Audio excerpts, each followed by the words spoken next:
What do you define as success? It is always important to define success in your own terms.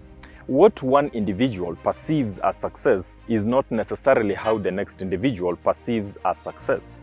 Today, we will be talking about success. My name is Silas Oriedo, and this is Anchored Abroad. Let's dive in.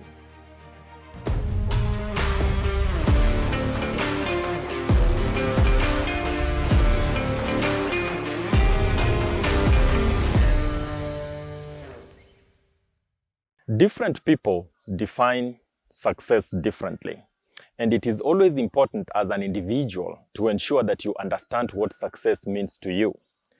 What success is to one person is not necessarily what it is to another. As an individual, myself, I define success as something that you do and brings out the best out of you. There are some people, to them, academic success is what they define as success.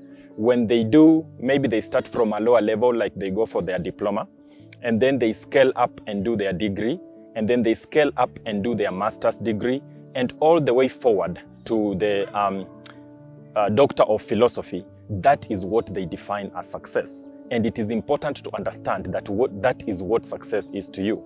There are other individuals, success means money. The moment they close that business deal, they scale up their business, they open another branch, they develop another business idea and start from scratch and scale it up. That is what success is to them. The moment they get business deals and get contracts, for example, and make money, that is what success is to them. There are some people who view family as success. Personally, I view family as success. The fact that I have been successful to bring up a family, a loving family that I'm always willing and happy to go back home to, that is how I define my success.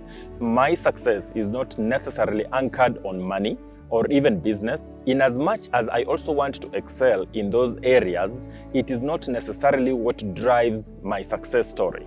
The fact that I look at my children and see a successful family, a loving family that I'm always happy to be around, that is how I define my success. There are some people who view relationships as success. The relationships that they have been able to nurture over time, the relationships that they have been able to build over time, that is what success means to them. What am I saying? I'm trying to explain that success is not necessarily universal. It is not good for you to look at success as universal. There are some people who have a mindset that even if they have succeeded in their families, for example, in bringing up their families, or they have even succeeded in business, they still think that maybe because they don't have a lot of money, then they are not successful. They end up getting into a comparison trap. They end up looking at their friends who have money and think that they are more successful than them. So that is why we need to understand what success is at an individual level, at a personal level. You need to define what success is to you, so that when you excel in family, for example, or relationships or business, and then you need to know that you are successful just as any other person would say that they are successful. Today, we have talked about success and how everyone should define it in their own terms. Thank you for listening to me today. Don't forget to like, share, and subscribe to this YouTube channel. If you have any questions or anything that you'd like me to talk about, leave me a comment.